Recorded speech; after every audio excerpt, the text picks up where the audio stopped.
Broeders Co. En we zitten bij Ton thuis. Vertel eens, hoe was jullie jeugd? Hoe zijn jullie opgegroeid? Ja, onze jeugd was in Geert-Ruidenberg. Wij komen uit Geert-Ruidenberg oorspronkelijk. We hebben nog 1 broer. Ik heb nog een tweelingbroer. Dus Gerard was dan de derde.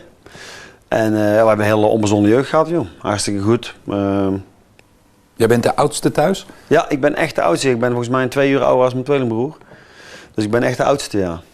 Hey, en die tweelingbroer van jou, die lijkt op jou?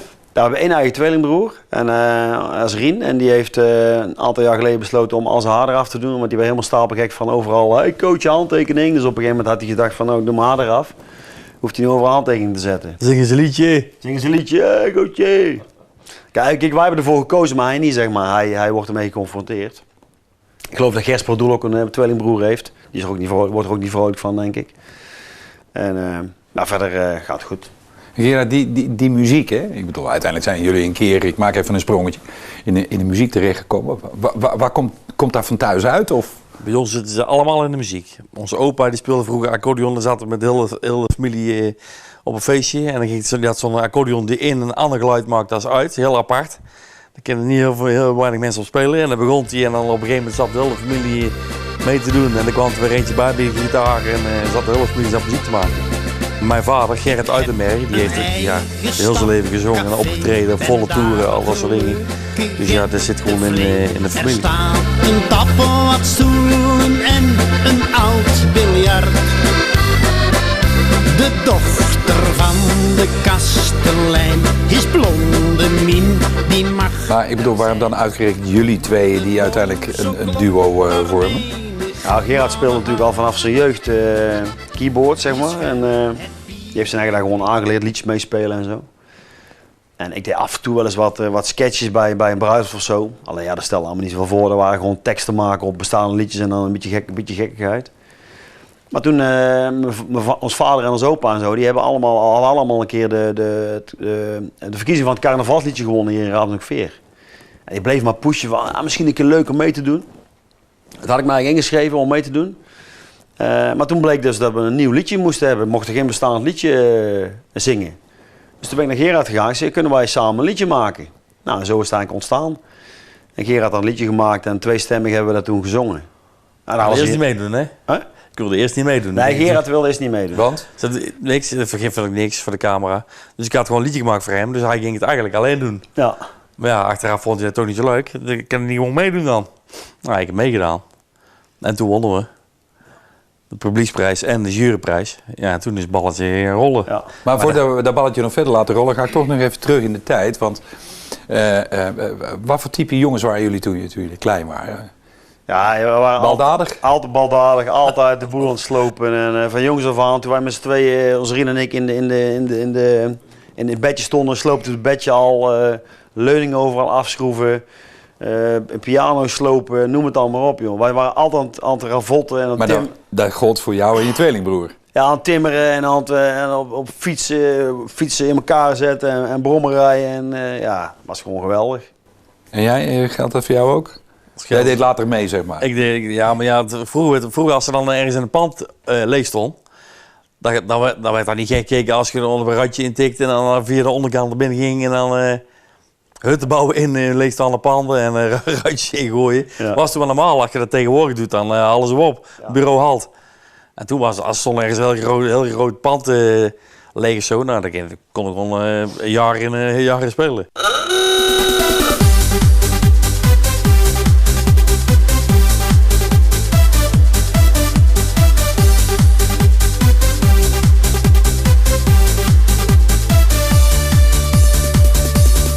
Ik heb een toet,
Ik heb een toeter op mijn waterscooter. Daarmee toeter ik naar jou.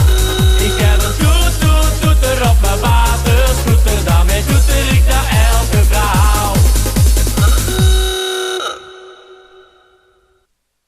Wat voor types waren jullie op school? Ja, ik heb die rapporten allemaal nog en daar staat, bij ieder rapport staat in, Tony, je moet beter opletten. Tony, niet zoveel praten. Tony, stoel heeft 4 poten, weet je wel. Zo ging dat gewoon. Dus jij was wel Heel een type, de dag aan het vuilakken. jij was wel een uitvreten. type die veel op de gang... Ja, vroeger moest je in de hoek staan, hè, voor het bord of zo, weet ik veel. Maar dat heb ik eigenlijk doorgetrokken tot ik heb ook de MTS nog gedaan. En daar was het ook, Koopmans, je bent een nagel aan mijn doodskist. Maar ik was daar gewoon hetzelfde. Ik ben altijd gewoon zo geweest. Kortom, maar school vond jij ook niks? Wel, ja, ik heb de MTS gewoon afgemaakt en daarna ben ik gaan werken als landmeter. En mijn vader was ook landmeter en ik dacht, ja, en mijn broer ging ook landmeter doen. Ik denk, nou, ook een landmeter doen. Zo ging dat gewoon. En hoe was dat voor jou toen jij op school kwam? Ik vond niks, school. Zaten jullie op dezelfde school? Nee, volgens mij niet.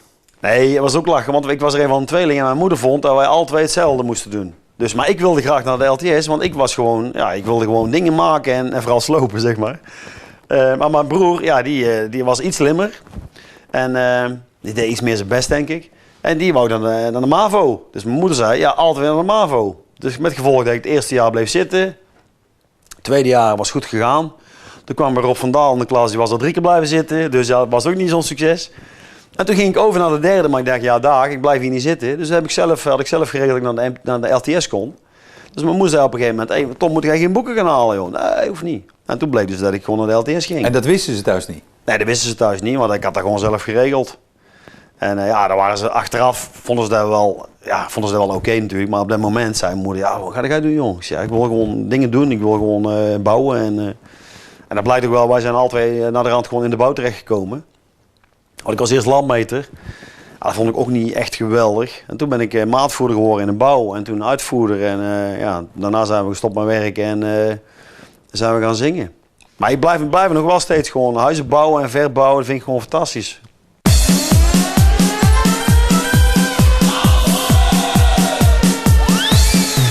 Ik wil een broodje, frikandel. Ik wil een broodje, frikandel.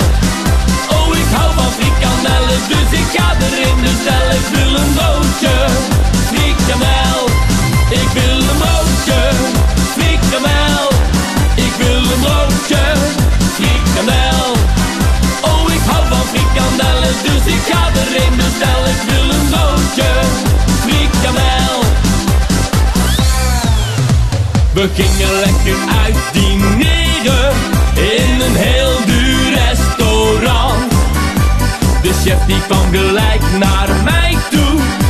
Ik ben daar was de klant.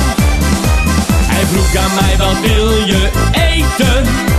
Ik zei, dat weet jij wel. Ik hoef geen caviar of ganzenlever. Ik wil een broodje frikandel. Ik wil een broodje frikandel. Ik wil een broodje frikandel. Oh, ik hou van frikandellen, dus ik ga erin de stel. Ik wil een broodje frikandel.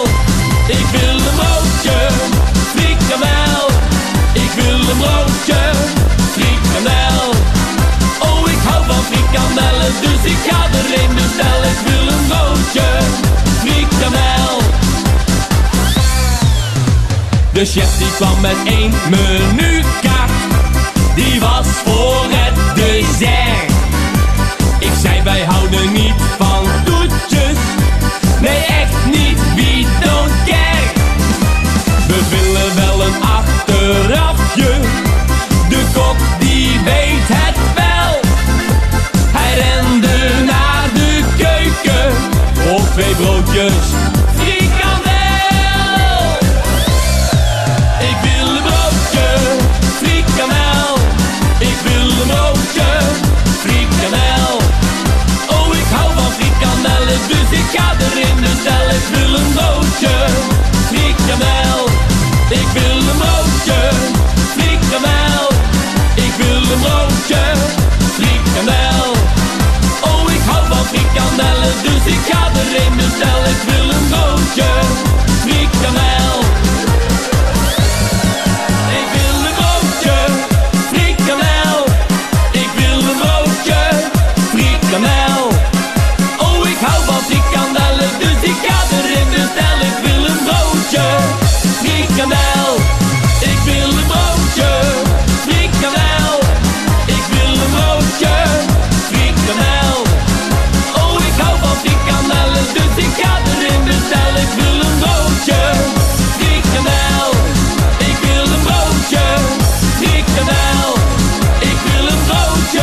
ik bedoel, die middelbare school. Was dat het moment achter de meiden aan of nog vroeger? Nee, middelbare school hè. Ik zal wel een foto opsturen hoe ik er vroeger uitzag. Dat was niet zo echt de meiden aan, maar zo'n grote bril en van die grote jampotten en... Nee, maar dat is maar gein. Maar dat was gewoon een hartstikke leuke tijd, joh. Maar daar was ik helemaal niet bezig. Op een gegeven moment was ik 18 of 19 en toen begon het een beetje. Het was niet zo dat ik met 11 al achter de meiden aan zat of zo. Tenminste niet dat ik me kan herinneren. En voor jou, want ja, die school vond jij niks. Dus ik kan me voorstellen dat je je tijd beter kon doorbrengen. We zaten wel vrijdag, zaterdag, zondag al toen in de kroeg. In de katjeskelder. En dat kon donderdag ook nog. Geert Ruidenberg, hè? Ja, de stadskelder. Toen was het nog, De stadskelder was dat, ja. Toen was het nog, als je 15 jaar was, je kon een lekker pilsje drinken. Daar werd allemaal niet zoveel gezeken. Ik kon een lekker pilsje pakken. Ja. 11 bier voor 10 gulden. Ja, dat was nog de Brandstee, denk ik. In de Brandstee, in de Munt en zo, in Geert Ruidenberg. Wat je je voorstellen, 11 bier voor 10 gulden. Nou, dan gingen we werken bij de EDA, deden de emballage, die flessen aannemen in die flauwekul.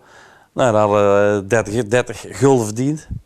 Nou, dat is toch al bekend. Jullie drinken al 2 bier? Nee, ik drink geen bier. Ik word ziek van bier en ik vind een pilsje af en toe wel eens lekker, maar dan een palmbiertje of zo. Maar ik ben meer van de Smirnoff Ice of zo, of dat soort gein. Maar ik ben geen bierdrinker. Dus alles wat ze ton aanbieden. Ja, Drink jij jij op? 2 biertjes, maar Ja. ik wil drinken. ik had laatst mijn carnaval, toen hadden we op zondag hadden we hier optocht. En toen waren we om 5 uur of zo klaar, er was s'avonds niks meer. En ik ga eventjes naar Boelaars, even met de vriendenclub zeg maar. En toen was ik een half uur daar en ik was €300 kwijt. Ik zat als een aap, mijn horloge kwijt en ik wist helemaal niet wat ik deed. Maar ik kreeg zoveel bier aan, dat ik ga het toch drinken zeg maar. Toen was ik echt helemaal van het padje af. En heel snel hoor, want ik ken echt niet tegen bier. Ik heb een boot, ik heb een hele mooie splinternieuwe boot. Haar naam is Anna en ze ligt hier in de sloot. En ik ga varen op het kanaal. Het is de allermooiste boot van allemaal. Ik heb een boot, ik heb een hele mooie splinternieuwe boot. Haar naam is Anna en ze ligt hier in de sloot. En ik ga varen op het kanaal. Het is de allermooiste boot van allemaal. En ik heb meiden in bikini lekker groot. Ik heb een hele mooie boot, hij is zo groot. Hij is niet geel en niet groen en niet rood. Nu ben ik rijk, maar vroeger lag ik in de boot. Ik heb een hele mooie splinternieuwe boot. Haar naam is Anna en ze ligt hier in de sloot. En ik ga varen op het kanaal. Het is de allermooiste boot van allemaal.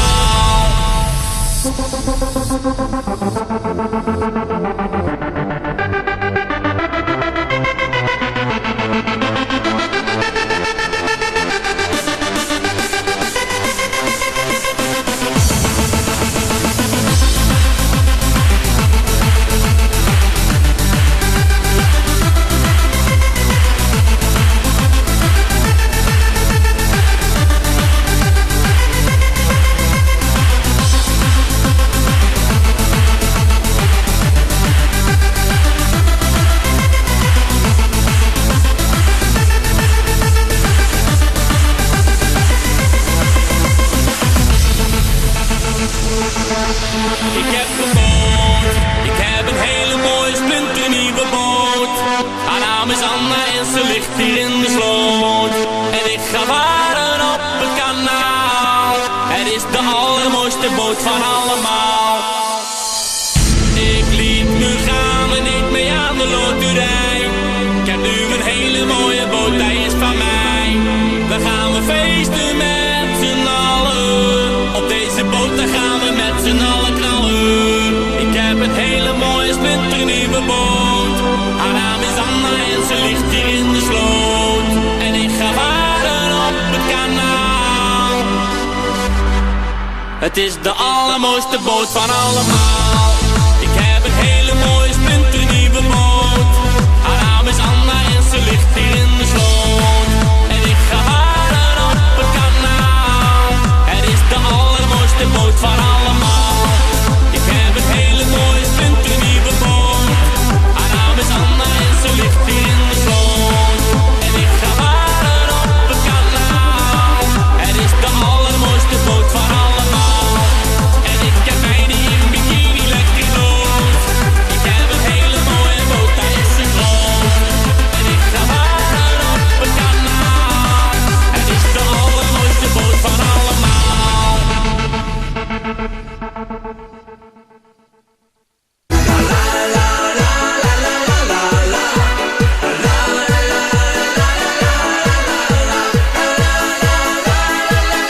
zijn uiteindelijk alle twee in de bouw terechtgekomen. Jij hebt zelfs geschopt tot uitvoerder. En jij? Ik was timmerman. Timmerman, ja. En we zitten hier bij Ton thuis. Alles wat hier aan versleuteld is, dat doe jij allemaal zelf. Ja. Dat geldt voor jou ook? Ja, ik doe alles zelf. Helpen jullie elkaar dan? Nou ja, wij zijn gewoon, wij zingen samen, zeg maar. We zijn natuurlijk gewoon familie. Maar vaak als we dingen doen, dan hebben we bij wijze van spreken bijna nooit hulp nodig. En als we hulp nodig hebben, dan bellen we elkaar wel. Maar voor de rest doen we bijna alles gewoon zelf. Want als we ook nog zingen en ook nog heel de dag bij elkaar op de lip zitten, dan gaat het niet meer. Verschillen jullie dan in mentaliteit dan zodanig? Ik bedoel dat... Nee, maar dat is, ik ben nu huis aan het bouwen, zeg maar. Dat doe ik met mijn tweelingbroer, doe ik dat, zeg maar. Omdat ik daar niet mee zing en daar willen we gewoon een beetje gescheiden houden. Hij is ook een bouwvakker? Ja, Rien is ook in de bouw. Die doe ook allemaal. Jouw tweelingbroer? Ja, dat is ook een bouwvakker, ja. Maar dan bouw je zijn huis of voor... Nee, wij zijn, vorig jaar heb ik een complete nieuwe woning gezet, een vrijstaande woning. En dat heb ik samen met hem gedaan, met verder helemaal niemand. Met z'n tweeën gewoon. Maar voor jezelf of voor iemand? Nee, dat was eigenlijk voor mezelf bedoeld, maar er kwam er weer iemand langs. Toen heb ik goed kunnen verkopen en dan verkoop ik het weer. En nu ben ik weer een heel groot appartementencomplex aan het verbouwen. Zeg maar. Er was 1 huis, daar heb ik 5 woonbestemmingen opgekregen en daar ben ik nu mee bezig. Kaal gekocht, zeg maar, en ik verbouw het en dan ga ik het of verhuren of verkopen. Dat weet ik dan niet precies. Maar dat vind ik gewoon leuk om te doen. Dat is gewoon, we hebben zo verschrikkelijk veel vrije tijd. Wij hebben natuurlijk wel gewoon ons werk, maar door de week, zeg maar. Ik kan natuurlijk niet heel de dag aan de zwembad gaan liggen. Want dan wordt op een gegeven moment, dan kan ik bij de drie vrienden aangesluiten, zeg maar. Dan word ik ook zo. Vreemd gaan doet iedereen. Vreemd gaan doet iedereen. 7 op de regen, dat is bijna iedereen. Vreemd gaan doet iedereen. Ben je op vakantie en je liefde is niet mee, dan ligt je dag te bakken heel alleen daar aan de zee. En een mooie blonde stoot die valt op jou. En je denkt, wat moet ik nou? En je hoeft je niet te schamen. Het overkomt haast iedereen. Zelfs de pastoor kan het beamen. En die is ook wel eens alleen. Vreemd gaan doet iedereen. Vreemd gaan doet iedereen. 7 op de regen, dat is bijna iedereen. Vreemd gaan doet iedereen. Vreemd gaan doet iedereen. Vreemd gaan doet iedereen. Doe je ogen open en kijk eens om je heen. Vreemd gaan doet iedereen. Doe je ogen open en kijk eens om je heen. De melkboer en de stuurvares, dat zie je toch meteen. Maar ook mensen waarvan je niet verwacht, die werken over heel de nacht. En je hoeft je niet te schamen. Het overkomt haast iedereen. Zelfs de pastoor kan het beamen. En die is ook wel eens alleen. Vreemd gaan doet iedereen. Vreemd gaan doet iedereen. 7 op de regen, dat is bijna iedereen. Vreemd gaan doet iedereen. Vreemd gaan doet iedereen. Vreemd gaan doet iedereen. Doe je ogen open en kijk eens om je heen. Vreemd gaan doet iedereen.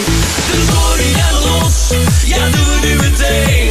En doe wat je moet doen, want jij staat niet alleen. Vreemd gaan doet iedereen. Vreemd gaan doet iedereen. 7 op de regen, dat is bijna iedereen. Vreemd gaan doet iedereen. Vreemd gaan doet iedereen. Vreemd gaan doet iedereen. Doe je ogen open en kijk eens om je heen.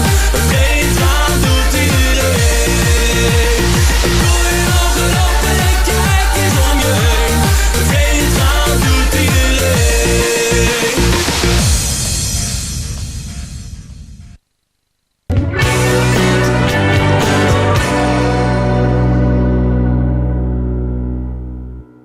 Waar is het moment dat Ja, dat jullie samen zeggen, we gaan zingen. Ja, dat moment was toen, zeg maar, toen we samen besloten om de liedje te maken, zeg maar, om het waar we mee gewonnen hebben. Toen zijn we eigenlijk min of meer bij liedjes gaan schrijven en een jaar daarna zijn we bij elkaar komen werken. En in de bouw, ja, je weet, iedereen gaat mee zitten zingen natuurlijk. En toen kwam Gerard Verhaal met een tekst, had hij weer een tekst op een ander liedje gemaakt. Dan schreef hij gewoon de tekst op een stuk stijgerplank en nam hij dan mee. En toen de tijd toen ging het steeds, eerst in de voetbalkantine en er waren steeds mooiere optredens. Ja, en op een gegeven moment krijg je de smaak te pakken natuurlijk. En dan na die doorbraak met ik heb een toeter op een waterscooter. Ja, dan ga je beseffen dat je er ook van kan gaan leven, zeg maar. En ja, dan is het helemaal leuk natuurlijk als je van je hobby je werk kan maken. Kijk, je moet eerst over een drempel heen, zeg maar. En ik had dat niet zo, want ik dacht, ja, kijk maar zo. Maar toen we echt succes kregen, ja, toen dacht Gerard van ja, we gaan er gewoon voor.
Kun jij het eerste singeltje nog herinneren? Je zingt het nooit meer. Zomerzon, ik wou dat ik vannacht nog even bij je blijven kon. Vannacht ja, vannacht ja. Ja, dat was wel best wel een leuk liedje. Maar zing je dat nog wel? Nee. Nee, maar wij hebben zoveel liedjes gemaakt. Joh. Wij hebben op een gegeven moment, laatst had ik hier te kijken, dat we in de 70 singles hebben gemaakt of zo.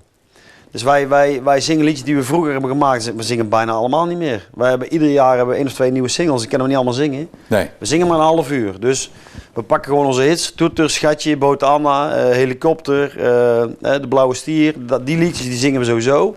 En dan kijken we wat voor feest het is. En dan een Polonaise tussendoor. Of alleen maar schoenen aan erbij. Of een oranje liedje als de oranje wint toevallig.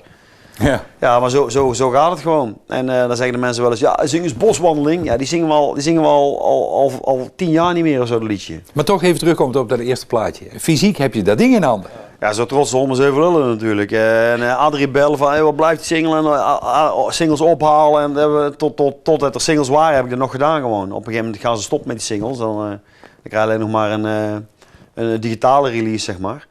Nou, dat vind ik wel jammer, want wij hebben al die... van ons worden nog steeds singles gemaakt. Dus als wij een release hebben, wil ik nog steeds gewoon een single, omdat ik het leuk vind om die te hebben. Maar ik bedoel die zomerzon, hè? Ja. Ik bedoel dat eerste fysieke cd'tje. Ja. Had je toen het gevoel van... En nou gaat het gebeuren, hè? Want... Ja, natuurlijk, dat denk ik gelijk natuurlijk. Want toen zaten we bij Ad Kramer. En dat was de grote man van achter Guus Meeuwis toen, hè, die tijd. Met John van der Ven samen. John van der Ven die werkte samen met André Hazes. Dus daar had het vader toevallig contact mee. Die had ons met die man in contact gebracht. En die zei van ja, die hebben 3 liedjes met hem opgenomen. Ja, dan stonden wij daar gewoon in dezelfde studio als André Hazes opnam. John van der Ven, gitarist. Door John van der Ven hebben we ook nog een keer een liedje op het album van André Hazes geschreven. Ja, dat is gewoon fantastisch natuurlijk. Dan zouden we nog meer gaan schrijven en toen overleed André.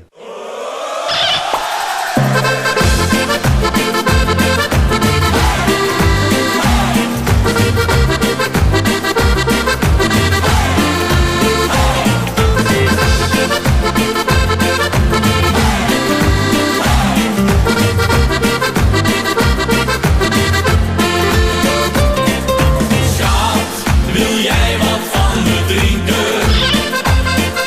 Of heb jij al genoeg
Die naam de gebroeders Co.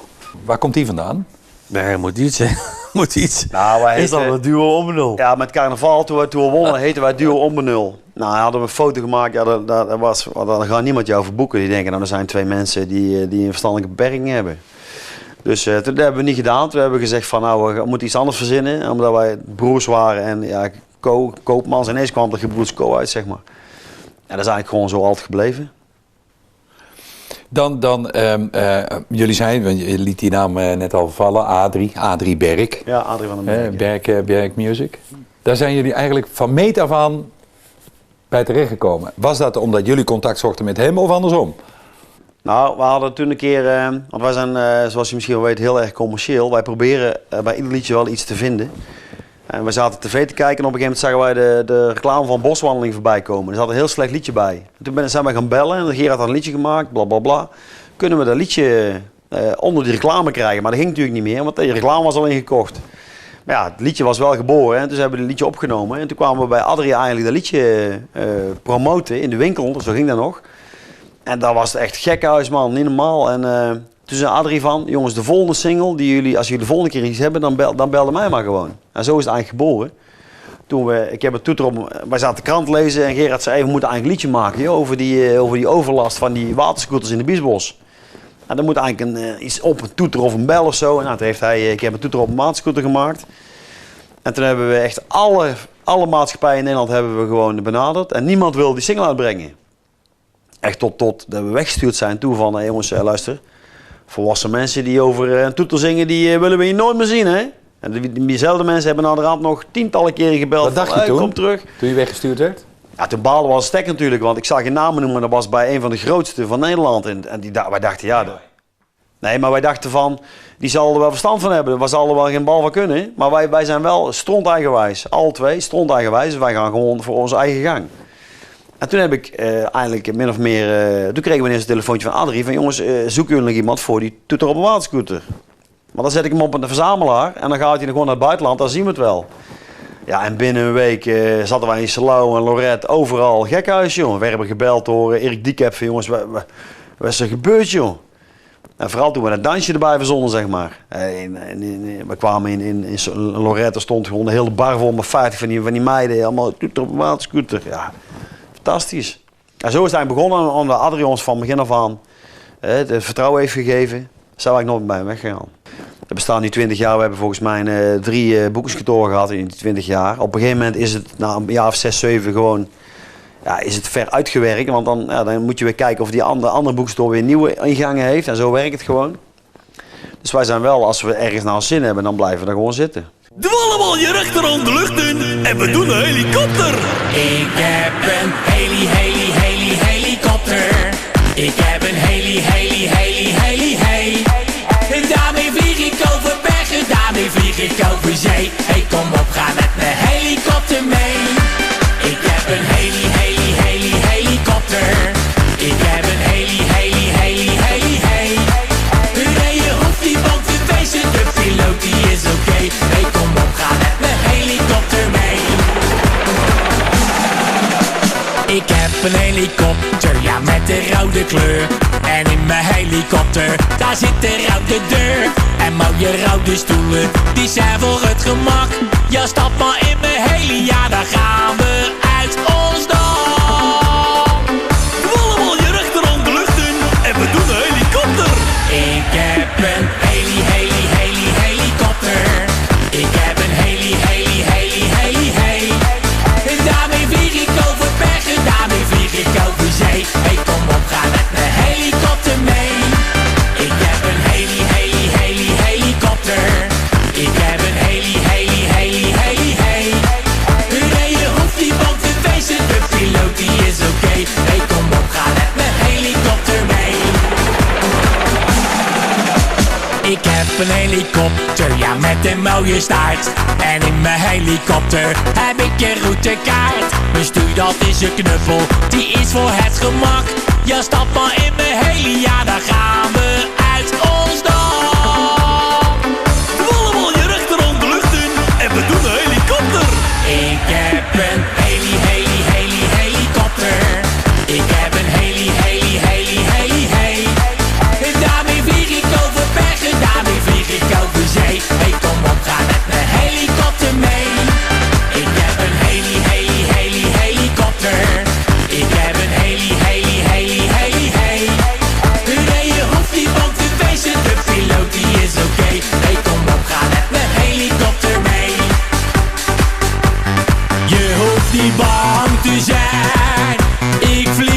is wel goed.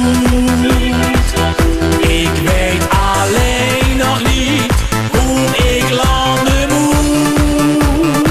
Allemaal nog 1 keer de rechterhand in de lucht en we doen de helikopter. Ik heb een helikopter. Ik heb een heli.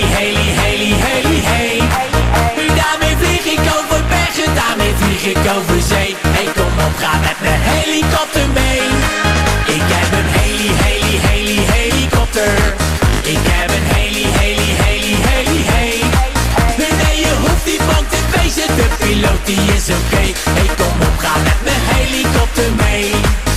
Hey, kom op, ga met mijn helikopter mee.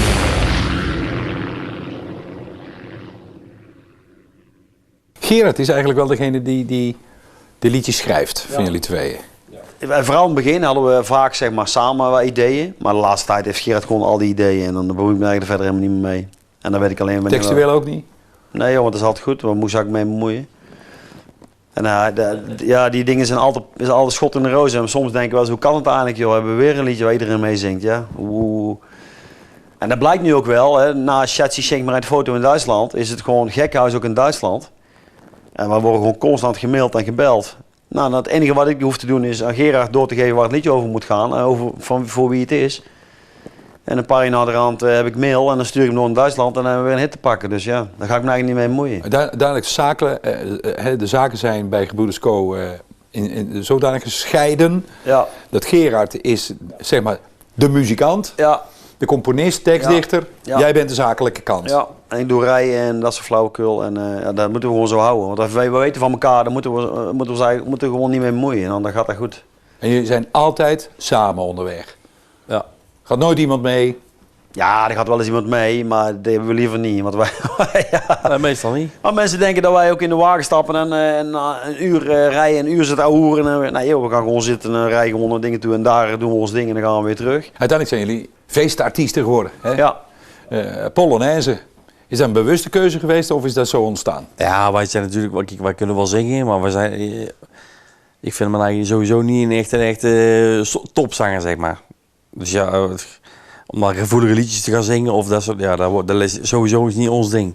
Maar past dat ook een beetje bij het verleden, bouwvakkers? Ja, misschien wel. Ja, we houden daar gewoon van de zulke soort muziek, zeg maar. Als iemand zou zeggen, nou luister, je kan 3 keer zoveel verdienen als je allemaal ballads gaat zingen, dan ga ik het gewoon niet doen. Nee. Want dat is gewoon niet leuk, vinden we gewoon niet leuk. Nee. Je moet niet het gevoel hebben dat je naar je werk gaat, zeg maar. Je moet gewoon het gevoel hebben, nou, we gaan een feestje bouwen en that's it. Schatje, mag ik je foto?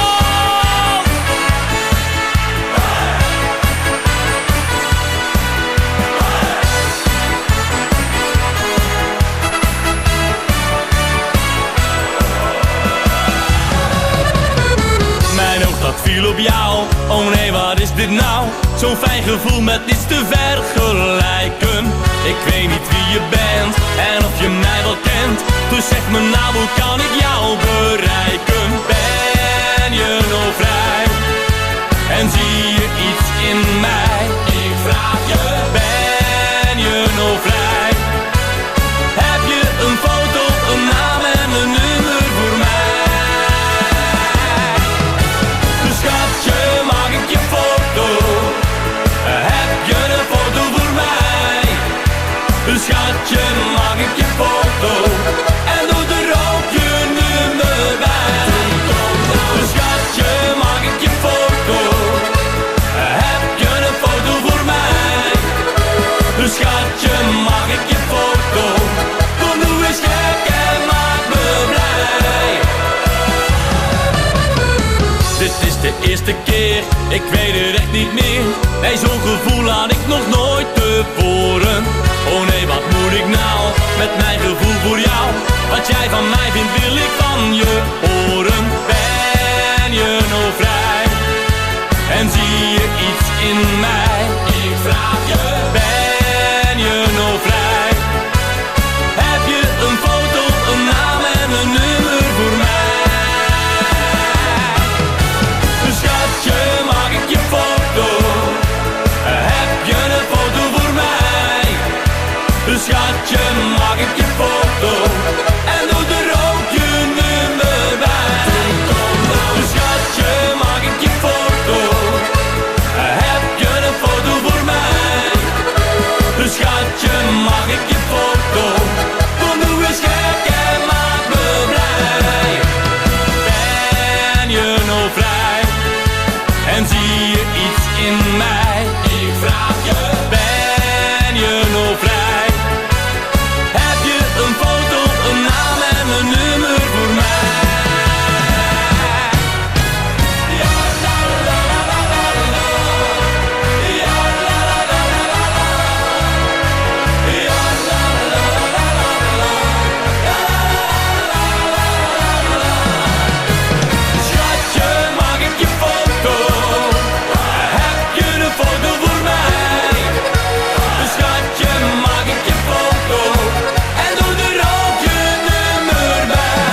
Gerard, ik bedoel, jij schrijft alle muziek, maar dan ga je ook schrijven voor andere artiesten. Ja.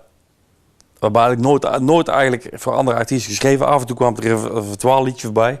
Voor Marianne Weber en voor Sineke hebben we dat gedaan. Ja, we zijn heel veelzijdig. We hebben bijvoorbeeld alle liedjes gemaakt voor de nieuwe Sinterklaasfilm. We gaan alle liedjes maken voor de nieuwe Joris en Boris jeugdfilm.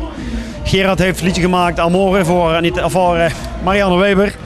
En dat is ook een kanje van een hit. Dus wat dat betreft, we zijn met allerlei dingen bezig. Duitsland, België, ja, het kan niet op eigenlijk. Eigenlijk soms wel eens, misschien niet te veel, maar ja, we proberen gewoon allerlei dingen en het lukt allemaal, dus ja. Ja, dan kregen we wel te horen, nou, die mensen zoeken een liedje en dan probeer ik daar wel aan mee te doen. En als ik dat niet schreef, dan werd het toch gelijk geaccepteerd. Dus ja, toen had ik al wel zoiets van, misschien doen we te vaker liedjes gaan schrijven. Maar wij hebben altijd gedacht van, we gaan geen liedjes voor andere mensen schrijven, voor collega's. Want dat is, als die dan een hit scoren, dan gaan ze hun boeken en ons niet meer. Maar achteraf denk ik, ja, dat is natuurlijk dom. Want als ik ze niet schrijf, dan schrijft iemand anders ze. Ja. En dan wordt die daar beter van. Weet je wat ik grappiger vind? Wat ik de hele tijd terughoor als we het hebben over het componeren, het schrijven van liedjes. Dan praten jullie in de wij-vorm, terwijl jij ze schrijft. Er zijn ook gewoon zat voorbeelden van artiesten die niet doen, die met z'n tweeën zijn begonnen en dat de verdeling dan anders is. En dan krijg je toch altijd scheve gezichten, want dan zeggen ze, ja, wie heeft nou een liedje geschreven? Hè? Welke zin heb jij nou gemaakt? En dat soort. Hè? Dus het beste gewoon. Jullie is er geen misverstand? Nee, wij zijn geen misverstand. Wij zijn gewoon gebroeders. 50-50. We schrijven liedjes en 50-50 en de ene doet dit en de ander doet dat. Ja, zo werkt dat gewoon. Voor wie hebben jullie ondertussen allemaal geschreven? Ik ben nou 1,5 jaar geleden zeg maar, begonnen met echt erop te duiken. Nu schrijven we echt liedjes voor iedereen. Voor Zoals? Marianne Weber, Sineke, Tamara Tol, Frans Duits. Die drie die gaan samen concerten doen. Daar hebben we singles voor geschreven. De Echte Vrienden heet dat. Liedje voor Arjan Oosterom. De liedjes voor Roy Donders nu samen met Patty Bracht. Ook de nieuwe single Kom maar. De namen die je dan allemaal net hebt opgenoemd, wel allemaal feestrepertoire. Nou, Sineke en Marianne Weber, dat is natuurlijk meer, er waren meer levensliedjes, zeg maar. Liedjes, ja. Maar dan kan Gerard ook. Gerard kan gewoon Alex alle soort liedjes. De liedjes die we in Duitsland schrijven, dat zijn heel vaak levensliedjes, zeg maar. Tenminste, rustigere liedjes.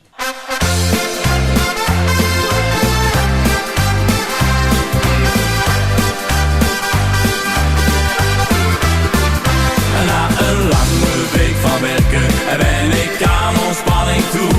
En nou dan ga ik naar mijn vrienden en ik vraag wat gaan we doen. En nee, ik hoef niet lang te wachten, want het antwoord komt meteen. Er is een feest 3 straten verderop en daar gaan we nu dus heen.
zo snel. Mijn hart dat klopt zo snel.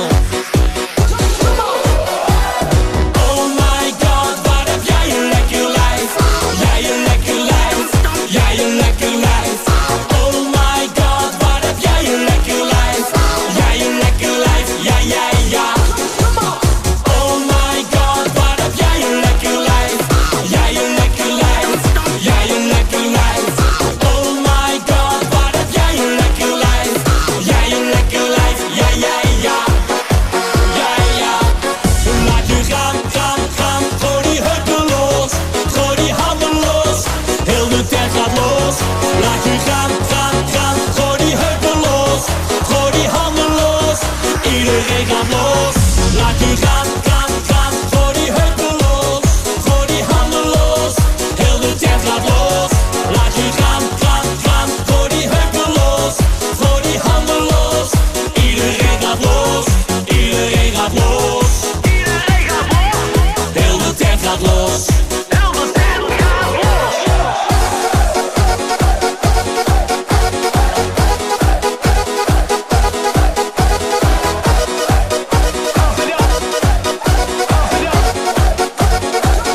En we zingen. Hey oh. Hey oh.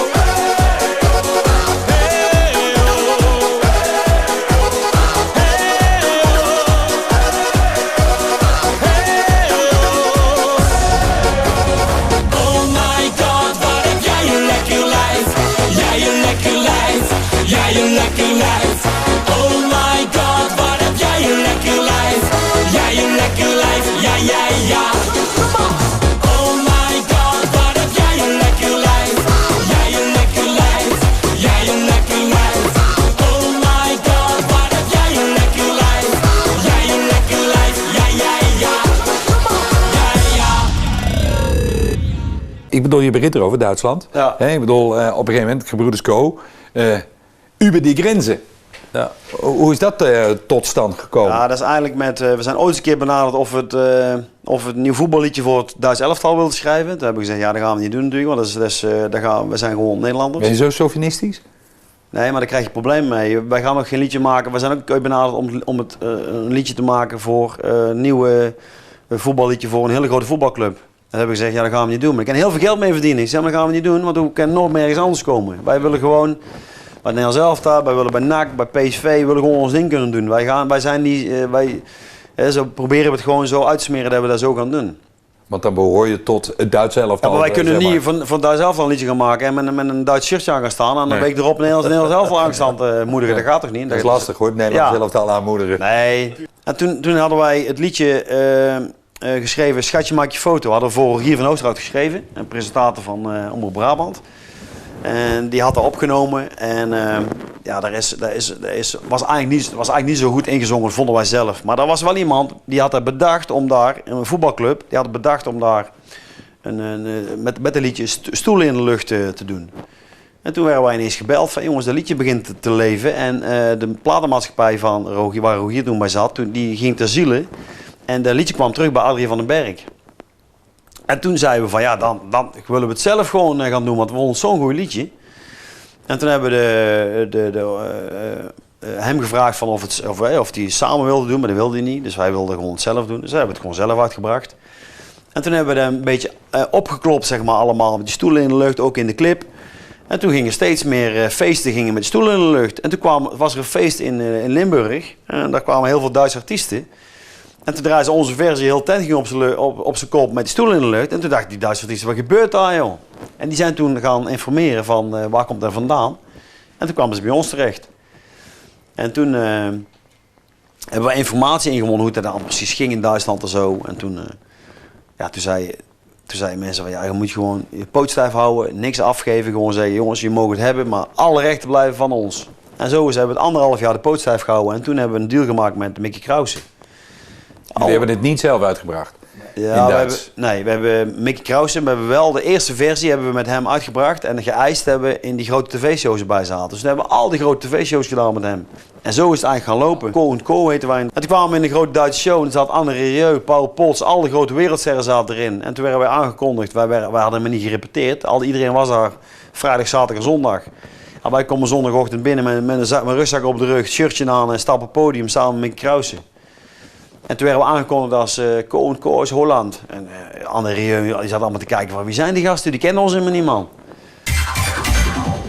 Ja, Duitsland is helemaal super, Gerard. Dat gaat helemaal goed komen. We stonden vorige week in 3 landen op nummer 1. Duitsland, Zwitserland, Oostenrijk. Met een liedje dat wij geschreven hebben voor Die Amigos. En het is eigenlijk begonnen met Schatje maak je foto, hè. Schatje schenk maar een foto. En daarna hebben ze volgens mij 23 singles in Duitsland. Ja, alle liedjes. Maar krijg je dan ook vanuit Duitsland opdracht voor een nieuwe liedjes? Ja, nu wel. Nu krijgen we Semine Rossi zoekt iets of Helene Visser zoekt iets en blablabla. Die markt is natuurlijk groter dan bij ons.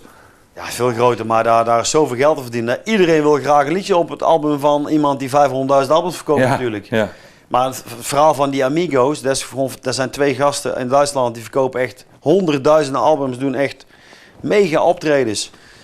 Ja, die album was eigenlijk al klaar van die gasten. En toen werden wij gebeld door onze maatschappij in Duitsland, onze uitgeverij, van jongens, hebben jullie misschien nog een liedje voor die jongens? Nou, Gerard is toen gaan kijken wat die jongens doen en die heeft een liedje geschreven. Santiago Blue. En toen werden alle persen gestopt en er werd een nieuwe single. Sommerwind auf der Haut und dieser Blick so vertraut. Dein Lächeln ist verzaubert wie Magie. En hoeveel zijn er van verkocht? Ja, volgens mij nou wel 500.000 of zo. Zo, we hebben goud en plaatje, alles hebben we daarvan. Bizar, hè? Komen jullie vaak door het jaar genomen in Duitsland? Optredens in Duitsland doe je niet? Ja. In het begin hebben we dat gedaan, maar dat is voor ons niet te doen, want wij hebben natuurlijk werk hier in Nederland. De afstanden zijn veel te groot. En dan moeten we naar Oost-Duitsland. En dan zijn we moeten met vliegtuig, helikopter, alles om daar te komen. Je zingt erover, dus dat moet niet zo moeilijk zijn. Nee, maar er wordt wel ons vertrokken, maar wij vergeven niet zoveel. We hebben gewoon een goed leven in Nederland en ik heb helemaal geen zin om mijn eigen dood te rijden in Duitsland. Dat heb ik geen nut. Kijk, als iemand zegt van luister, je kunt een maand in Duitsland komen en je kunt daar voor 3 jaar geld verdienen. Ja, dan melden we ons eigen natuurlijk. Dat is niet moeilijk. Maar nee, om op en neer te gaan rijden, dat schiet helemaal niet op. Sie schrieb in dieser Nacht diesen Brief, als ich schlief. Ich werd dich nie vergessen, so schrieb sie. Sternenklare Nacht im fernen Land, heißer Sand. Und ich halt im Traum auf deine Hand. Even aan Gerard als eerste. Als je nou terugkijkt, hè, 20 jaar Gebroeders Co. Ongelooflijk veel platen gemaakt. Ja, maar voor echt uitgebreid stukken 35 toch, 40. Ja, zoiets. Ja. Als je nou terugkijkt, hè, die 40, wat is dan voor jou, zeg maar, het hoeft niet de grootste hit te zijn. Het leukste liedje? Ik vind het leukste liedje, vond ik, Botana. Als je zag wat er toen gebeurde, toen deden we al zeg maar 125, 150 optredens. En toen kwam Botana. En het leek wel of de Rolling Stones geboren werden. Dat ging me nergens over. Overal de gekste plekken, overal naartoe vliegen, naar Curaçao, noem het maar op. Echt allemaal speciaal op dat liedje. Ja. En in één keer ging de agenda die ging van 125, 150 naar bijna 325. Dat was gewoon ongekend. Maar niet, ja, ook gewoon alles eromheen, al die feesten eromheen was zo gaaf. En voor jou, Tom? Ik heb een toeter op mijn waterscooter, dat was gewoon kippenvel natuurlijk. Wij werkten in de bouw. En ineens gebeurt zoiets. We hebben 56 weken lang in de hitlijsten gestaan. We werden zomersingle, we werden wintersingle, apres-ski-plaat, carnaval en toen weer een zomer. Ja, wat daar allemaal mee gebeurde, jongen. Dan ga je echt meemaken wat het is om artiest te zijn. Waar je overal komt, iedereen het leuk vindt om op de foto te gaan. Dat vond ik een van de leukste dingen natuurlijk.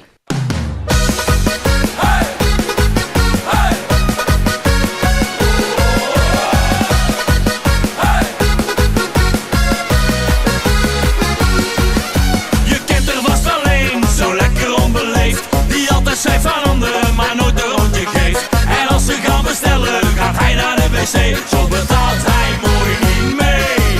Oh gij, ja gij, verdomme gij zijt aan de beurt.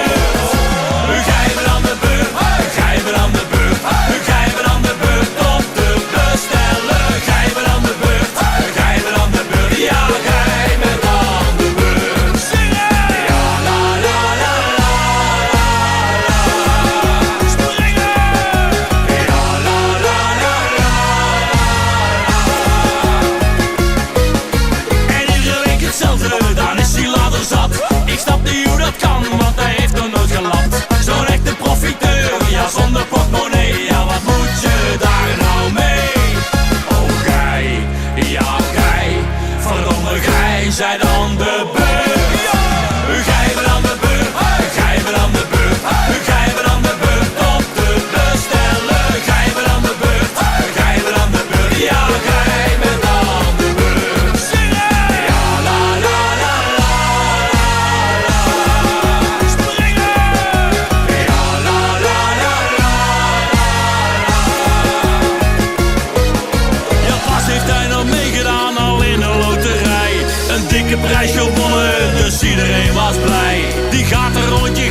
de beurt.